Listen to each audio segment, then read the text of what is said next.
Welcome back, guys, to the Self Over Sickle podcast. So we're here today in White City in the pod where we're recording. And today we'll be talking about squad goals. Woo woo.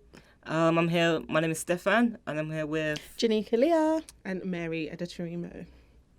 Awesome. So, in talking about squad goals, the community around sickle cell has changed over the years from my aspect. Definitely. And how do you think it has changed growing up? Like, how's the support? Do you get more support now?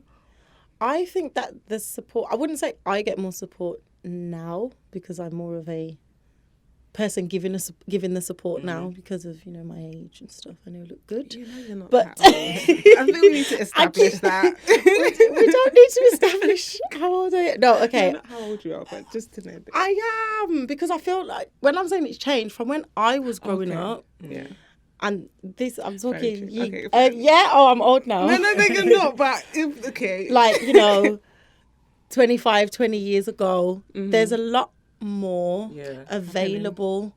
Maybe it was always there, but I feel like it was accessible in a different way. Yeah. So whereas before there was a lot of more like support groups or places where you can go to kind of do things and meet other people, I think that now, obviously, because technology is evolved, we've got social media, we've got phones, so you've got things like groups, you can reach out to people on social media, even if they're not even in the same country as you. There's a lot of support groups all over, Facebook, Instagrams, Twitters, all that kind of stuff. Yeah. So there's a lot more there in that aspect, which I think is really good. And one of the good things I think as well is that there's more people speaking about sickle cell in terms of those that have the condition, and those are people that they're speaking out because of their experiences. Yeah. So we're able to kind of, make a change because we've already been through it, so we can help the generation that's coming up now. Yeah. So I feel like now there's more support for them because more of the older generation are doing a lot more to help, if that makes sense. So I think it's changed in that way. I think, so in regards to younger and now, so I have to just use experience of my family, but for my younger sisters, they were able to go on some trip. I don't know if the Sickle Cell Society offers that. So in terms of support during the summer holiday, they were able to go somewhere far and have a good time, and they had other people with sickle cell or children with sickle cell with them, and they had volunteers who either had sickle cell or not caring after them. So that, in regards, there was stuff for the children. I think that's the only thing I knew that was there for the kids. I don't think it was around at my time, but I didn't have that many challenges, so my parents weren't tapped in as much then. But for now, definitely social media is amazing. Yeah. I can connect with people in America, I can connect with people in Nigeria, I can connect with people here, and I think even just if I'm in hospital or if I'm unwell, being able to just virtually holler someone and see what their experience is or what they might have done, getting that kind of support sometimes is sending a voice note or something like that, which I love doing. That just having those things. Sorry, I'm laughing because once Mary sent me a 10-minute voice note. I don't think it was 10, it was 6. It was 6. Yeah. But you remember it was long. Those voices, I'm getting those long voice notes as well. They're good though, they're good. Yeah, it's just easier for me than to type. But yeah, I'm being lazy. Anyway, moving on. But literally having those experiences, I feel like in regards to support, that definitely, that's the way, being able to connect with people even online is cool. And then you end up being able to meet them outside in the real world. And I think that having that aspect to it, because I don't always staying in the virtual world.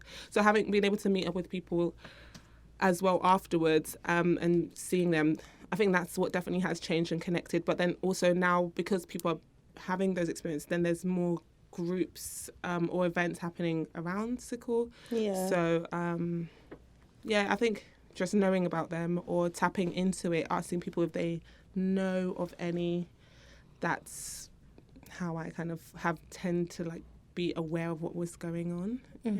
Yeah, I think for me growing up, like you mentioned, I was involved in the trips. Okay. I went on when I was younger, and it was interesting because going on the trips, there was people who had sickle cell, yet everyone's sickle cell was quite different. And so I found trying to manage my sickle cell away from home, that was a learning experience. But I think that was quite good for everyone going in there. They understood themselves, understood the people around them. And yes, social media has been quite a driving force in raising awareness for sickle cell. Yeah. Going to hospital was the only time I met someone with sickle cell, really. Yeah. Even when I was in school, there was no one in your just one other person. Yeah. And Had one other person in your school? One other with sickle person, cell? yeah. What about you? I had the girl was in my year. I don't know if there was anyone else in the school. We called ourselves sickle cell sisters. God knows why. Oh, that's so sweet. We were always in the nurse's office together. It was so. I totally forgot about all of that, but yeah. But what was it? Like, I don't know if I'm going off topic. I was continue, and then I'll remember what I was going to say. So yeah, going to school, the person that had sickle cell was probably like years older than me. So trying to communicate with them was like, I don't really know what to talk to you about, and they didn't seem interested in talking about it. Was it boy or girl? It was a boy. Oh, okay. It was another guy. Okay. And I guess when you're in school, you're with friends, you're just trying to get on with life. Yeah. You're not really trying to rehash your issues and your troubles. Yeah. But yeah, I think social media has been like popping recently. Yeah. There's so many different organisations coming up. Like we have the Sickle Can, Yeah. Unsickle My Cells, and all those people that They're like you grassroots. mentioned. We mentioned the Red Cells. Oh yeah, Red Cells as us is a support group. So that one I think has been going on for a while, but I tend to go there because they're in Islington. I'll go there usually. They have something every first Friday of the month. Yeah. And so prior to me going, I'm not sure what was happening, but I think I remember hearing that sometimes it would be more about the not so great side of what was happening with sickle. But I know now you get people coming in, giving us advice about help that we can get, things in regards to like sometimes they'll have someone in from I want to say 22 Upper Street, but that sounds it's the local. I know that's what I was trying to think. It's like the local local community. Yeah. Anyway, you have people. Let me just not be so. Okay, you have people coming in just to like tell you about different things that you can tap into. So employment. There was someone that came in about employment. Someone that comes in about PIP and ESA, and then also we just have little fun things. So we were supposed to be doing like some bowling thing together. I missed it. Yes, I don't know if I was unwell or I just was tired. I can't remember, but I know I missed it. But I know they had a great time. It was the local bowling alley. So they tried to have like social events as well, which is good because I met older sicklers as well as ones that were my age in my area.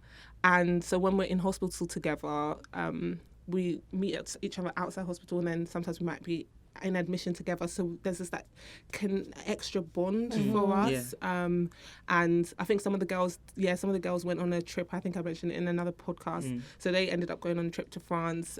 So having that in your local area is very nice, and it keeps you connected, and you have people doing many different things, so you can get advice on, like, one girl, she was doing her master's and PhD. I was able to start talking to her about uni and things. Another person, okay, I don't know what everyone's doing, but the point is different things. What was it like having someone else in school? I know you said that you didn't really. Yeah. But what about for you? In school, having another person. So at the time, we didn't know how to articulate what we were going through. So I think we more so just bantered about it. Like, we saw each other in the nursing office at the same time. We're like, oh, you're here again. Like, and there was another girl with a different health condition. So she was in the nurse's office sometimes with us.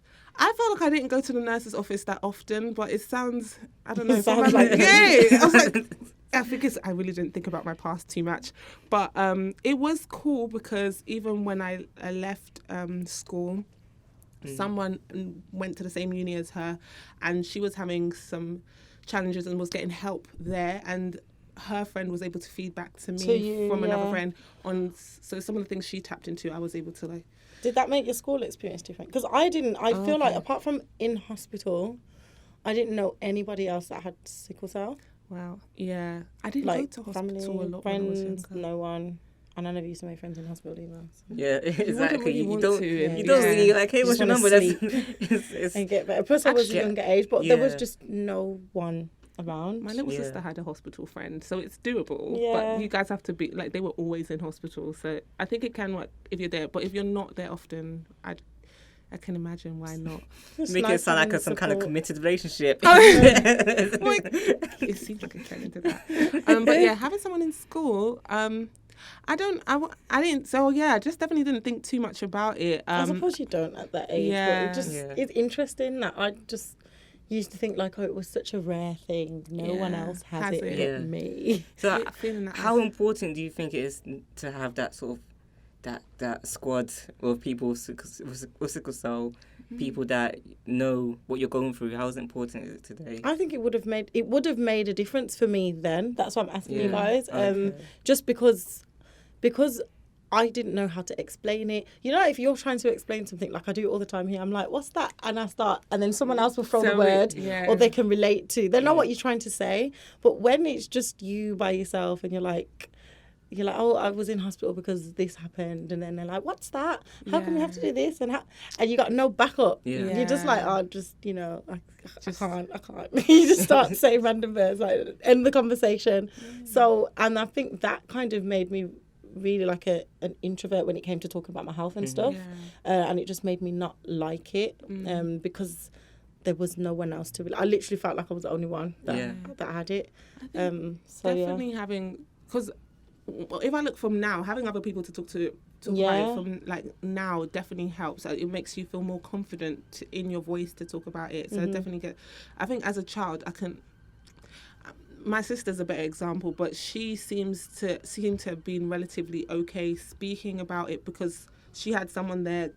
They used to go to hospital together. They might like play games and they'll go to school together. I didn't have those like hospital kind of admissions. So having that, even then when she came out, I don't know, I think there was just, or maybe having older sisters to be able to feed certain things into her. But I know I'm oldest, so generally I get the feeling of not really being introverted or not feeling confident to speak about my health. It took me a long time to get there.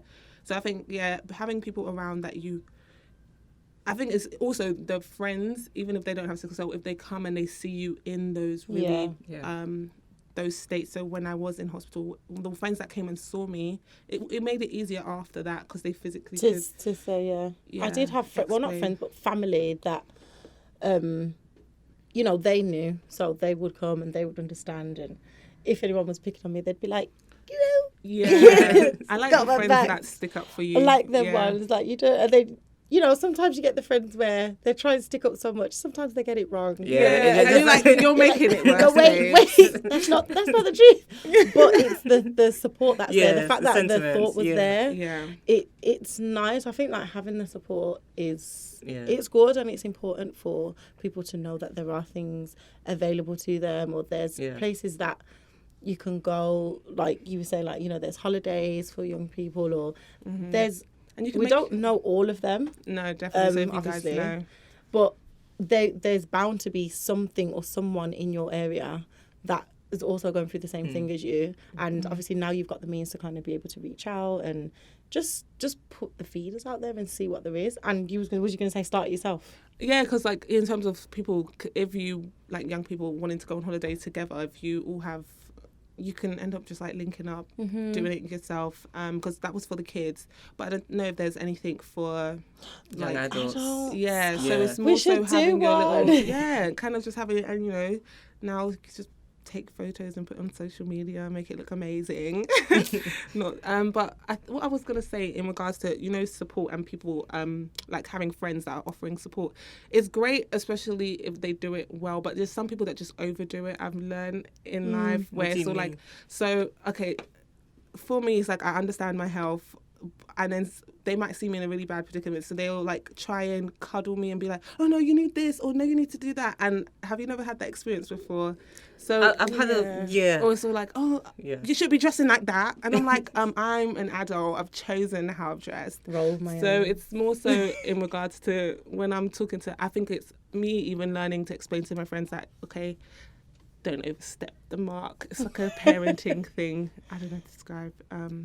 I think for guys, they're not really like that. I think it's more female friends that'll be very cuddly. With my guy friends, they will just be like, okay, you good? And like, yeah, I'm cool. And that's it. That's the end of the conversation. There's nothing more said. Yeah. Guys, you need to talk more. Guys, like, we're cool. It's all right. you good, yeah? You good, yeah? I'm calm. I'm So calm. like in hospital, like if your guys' friends come, are they literally just sitting there, or do they distract you, give you banter, or is it Yeah, more like, no. oh, are you fine? And then No, okay, so it's not like that. So- If my friends come to hospital Yeah. and see me, we do have banter, we chat, and it's all good. Sometimes my friends will sit there. I will take a nap, okay. and they're calm, just having their own company. And I wake up, we continue conversation. Those are the best friends, you know. Exactly, because I can't hold a conversation in hospital whole time. The Yeah, whole time. sometimes So, yeah. when the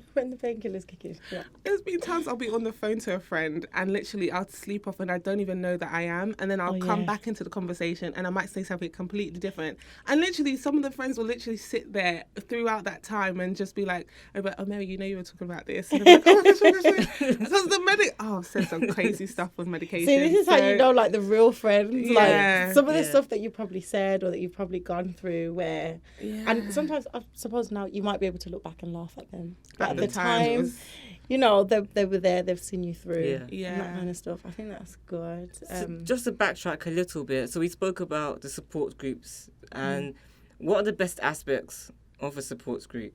Would you say what if someone wants to start up one, or they want to try and improve the one that they have now? What would you say are the best aspects? I think one of the main aspects of a support group, which I've noticed more now and I think is definitely like beneficial, is having somebody that has the condition to be a part, whether they're the main person that set up the support group or they're involved with it within some aspects. Because I know, like, when I was growing up and even now, like, there are support groups there, but I wasn't heavily involved in them when I was younger, and that was always just because I couldn't comprehend how you are trying to tell me how I'm feeling and you've never experienced it before. You don't really know what I'm going through.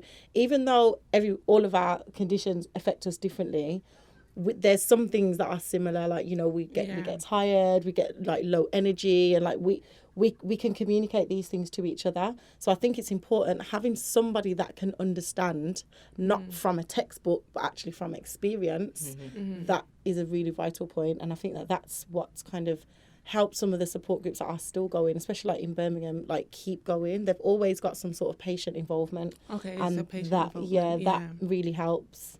I think that's a key aspect that's just, you know, keep it going. So yeah, patient involvement seems really cool, because I think I mentioned to you guys there was an event that I did go to, and I don't know if any patients were involved. And you know, it is okay to express the negative sides of sickle, but when the event seemed to make sickle seem as though it's so debilitating all the time that you can't do anything, and that's the way you're pitching the event, it definitely didn't seem like it had enough patient representatives in the space to tailor the way they messaged the event. So I think that's a great point, actually. I think also most likely trying to keep it relatively light as well. I think that also has to come into it, because we can go down a rabbit hole sometimes with our support groups, because there are a lot of issues or problems that we potentially face and deal with. There's so many things that we do want to change and see improvements on, in terms of the healthcare, in terms of the way we're treated, in terms of the way people view us. But really and truthfully, it's like there are some positive sides, or there are some things that we... Also, there's some bantering or fun parts of things that we deal with that we can like laugh about. So it's shedding lights on the funner sides, even if it's laced with like something sad, but still, you know, having those moments where we can laugh and like, you know, or some positive things or some fun things we can end up doing together. I think I like to go to those kind of things, so that I don't always want to go to an event and feel drained or feel like, why am I here? Or feel like there's no hope. The hopeless kind of support groups, I don't want to go do those, so I kind of stay away from those. Yeah. Yeah. True. I've there's a I'm not involved in many in terms, especially like WhatsApp groups and stuff like that. Like we have our little thing and then that's good. But I did find at one point in the past, and I think that's why I did stay away, and I eventually just started blogging about how I was feeling and stuff instead of going to like these groups, because like you said, it got very much focused on the negative. Yeah. And sometimes that's not what you need. Like I'm very much an energy person. So if I'm feeling low, I need somebody that's going to make me high. Yeah. I don't need somebody that's going to be like, oh, I'm feeling lower than you. Like I can't. I don't want to do that. It's like a weird echo chamber. Yeah. Of like and then you get too many people talking about too many problems. So keeping it good, keeping it fun, keeping it positive. Those are the things that I think really like also drives the group. And just doing fun activities as well, because lots of people think that we can't do stuff, and we do. Yes, doing a lot. We do a lot. Quite You go active people. hiking. Yeah. I don't go hiking, but there's been times where I'm out with my friends out of London, and there's quite some nice caves, cliff edges. Oh, really? Yeah. I don't know none of these places. Yeah. I don't even live in London. And people think that because you have sickle cell, you can't really do anything. Yeah. And that just kind of perpetuates the idea of we need more cuddling and we need to stay in a bubble. And I guess sometimes support groups can make you feel like I can't do nothing in my life and maybe I should just give up now. And so the ones that I think the ones that just have a decent balance where they're trying to affect change, but then you can speak about the good things or remembering to share your positive and then celebrating it together. I feel like every negative has to have a positive. Like you have to find the silver lining in the cloud. Like this might have happened, but at least this, like, and just do fun things. Speaking of fun things, can we shout out to our next event, which is that event, but is an event, but what do we want to do? So currently we're trying to figure out what we're doing for our next event, and it's going to be around May, June. Summertime. So, please guys turn out and come support us. And if you have any ideas of what we should do, let us know. We're thinking of having some creative aspects to it. Yes. Maybe some performances. Should it be an outdoors event? Maybe. Let's be a bit risky. I don't know. Yes. Come with your ideas. British weather. Yeah. And just let us know, would you also like to be involved? Because we do need people to help support and make the event as interactive as possible. So, make sure to reach out to us for that one. Have we touched on everything? I also wanted to talk about just in terms of your friendship groups and people that don't have sickle cell. Do you ever interact? Do you ever have your friends with sickle cell meet the friends without sickle cell and have that mixture of friendship group? Because I find, for me personally, I keep them separate. Yeah. I don't know why. I understand. I don't really have a huge group of, apart from you guys, apart from the fam. I don't have a huge group of friends that have sickle cell. When I say group of friends, I know different people and we speak and communicate and stuff. But in terms of actually meeting up, doing stuff, speaking on the phone every day, I have one. And she's basically like my sister. Okay. So that's shouts out to Sade.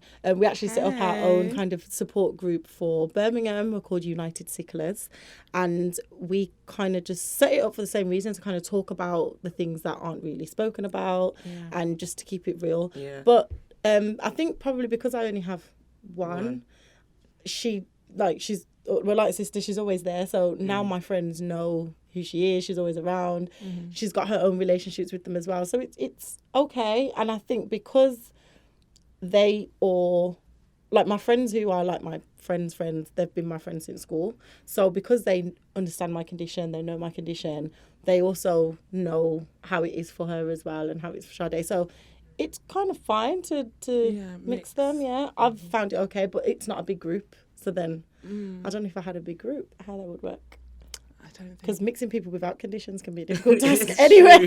Yeah. So I'm not sure. I think mixing people, even when I have different set of groups, like maybe uni friends and school friends and friends from work or something, I never really mix them anyway. I kind of keep them, or when they do mix, it's all right, but it's like all you right. have to feel like I feel like I'm doing the most to try and I don't know if I'm a great host or anything, but I feel like do I have to like sort yourselves out? So I don't bother that much. But in regards to so sickle friends or friends with sickle cell, I just end up seeing who I see in whatever events I see them in. I'll see my friends here. I'll see, and I like it that way because then. I don't know, it's just more comfortable for me. Easier. Yeah. I think about for unless you? I do a big party or something, so like, maybe a wedding one day or something, then they can all meet. But prior to that, I can't be bothered. What about guys? Okay, so for me, my boys, we tend to just do our own thing. Usually if someone is coming for like a birthday event, then people will mix. Yeah. And I think it's that kind of situation where because I have sickle friends because they have sickle cell and not friends because I know them in any other capacity, Yeah. I only kind of see them at sickle cell events. Yeah. And I wouldn't really drag my boys along to sickle cell events. It's also either. about that So, fact, like, do you bring them... Why not though? Because, well, for me... I don't really get dragged. I don't even know if I go to their events. I mean, I don't know what they're supporting, half of my friends, so that might be rude. Okay. She don't know. What kind of friend Okay, are no. you? Half of them aren't actively like, because sickle cell or going to the events, so my friends see it as activism, which I just find hilarious. What? They call me an activist, which I don't understand. But it's like there's a cause and that you're going for a cause. Do you get what I'm saying? No? Okay. I think I'm going to put out a challenge out there. Try and take your non-sickle cell friends Yes. to a support group. Because we're supposed to be raising awareness. We're supposed to be know. educating. Well, I do. That's what I'm I like got you social guys. media You for. are like, I Watch know. my videos. I don't keep them. You're like, no, they think I'm an activist. My friends are always like, if I like the event that we had, when it was all on my social media, like, they're like, sad, you didn't even tell us. You didn't even invite, like, they are like, I mean, they're there. They always want to be, anything I'm doing. Even we organised an event last year for World Sickle Cell Day. I ended up being too sick to go, but my friends were actually the ones that went and set everything up and basically put the event on without me, along with Sade, because I wasn't well. So, it's friends. Maybe I'll try and take up this challenge. Mary's friends and Stefan's friends, I challenge you. They are good friends, by the way. I think maybe it's because I don't let wanna them know meet properly. them. But yeah. That's true. It could just be you, not... Yeah, because they have said, like, even with the choir things, I'll be like, oh, can I come to some of the choir events? And I'd be like, So I think that's one thing as, like, warriors or as, like, us having sickle cells, sometimes we make it a thing. Yeah. And it's probably not your friends, but it's probably you Yeah. overthinking, thinking, oh, I'm they're an not... overthinker, by the way. They're not going to want to come, or they're not going to find this cool. Interesting. Yeah. When give them the benefit of the doubt, because they're And your let friends them- for a reason. Yeah. And just to kind of highlight, if you're looking for a support group to go to, there are quite a few around. Yeah. I know currently Homerton Hospital has a support group called Solace, and they run the third Tuesday of every month. Third or first? Third. Okay. All right. And also there's one down in South. South. Yeah, there's is it South London Link or something like that? I don't know. I mean, the Sickle Cell Society will generally be able to help Yeah, you. there'll be links. In terms of London. Birmingham, there's a few. You've got, if you're in like the centres in Birmingham City Centre, you've got Oscar Birmingham. If you're in the Black Country, you've got Oscar Sandwell. And then there's a couple of support groups in Wolverhampton, Walsall and that kind of area as well. So Red Projects, you've got us as United Sicklers. And also as well, your hospital should be able to kind Connect you. direct you if you need any support in any way. I know that one of the things that our hospitals do will be reaching out to whatever group is closest to where the patient lives, and we'll say, like, we've got a patient, they're struggling with this, or they want some mentoring or whatever, and then the hospital will then refer them to us. They can go out and do an initial visit and stuff like that. So there are things available. You just have to know where to look, and you have to want to look. So, get on Google or... I think Also, sorry. I think definitely wanting to look. I'm going to send my sister your way because she's in Birmingham right now. So hopefully she can like tap into the support groups there. But there's also like people have their own groups on WhatsApp as well. So actually, there's one in East London. It's called Sickle Course or SC Course. So that's another support group. My mum sometimes goes, but I know there's different ranges of people there. And then I've got this WhatsApp group that people connect in. It's called an SCA squad. So funny enough, squad goals. And literally it's like a group of girls.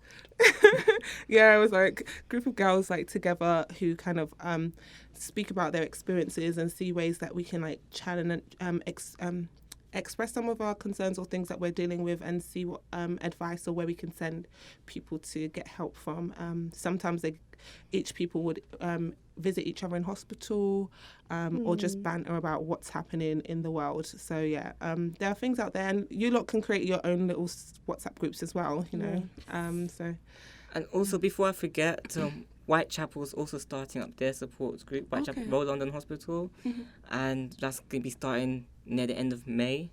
So people should just try and check that out if you're near the area, because we're trying to get more people to participate. Guys, hit us up on our Instagram page, Self Over Sickle, and interact with us, DM us, and let us know what ideas you have. Also, guys, we need you to fill out the surveys. So there'll be a link underneath the podcast, and we're going to do a prize draw. I always mess up this word, by the way. I don't understand why, but yeah, I said it right. So we're going to do a prize draw, and this time it'll be an Amazon voucher. So we'll post it up, and whoever, we want you guys to fill out the survey, and we'll put you in a pot and pick someone who will win. By the way, you have to complete the survey. Oh yeah, because we don't want things empty. Otherwise, you won't win. And we need to know. We need decent feedback as well to know what you guys find interesting and useful, what you didn't. So this is helpful. Yes, so that we can improve and keep going and everything like that. Yes. Great stuff. And I hope you enjoyed.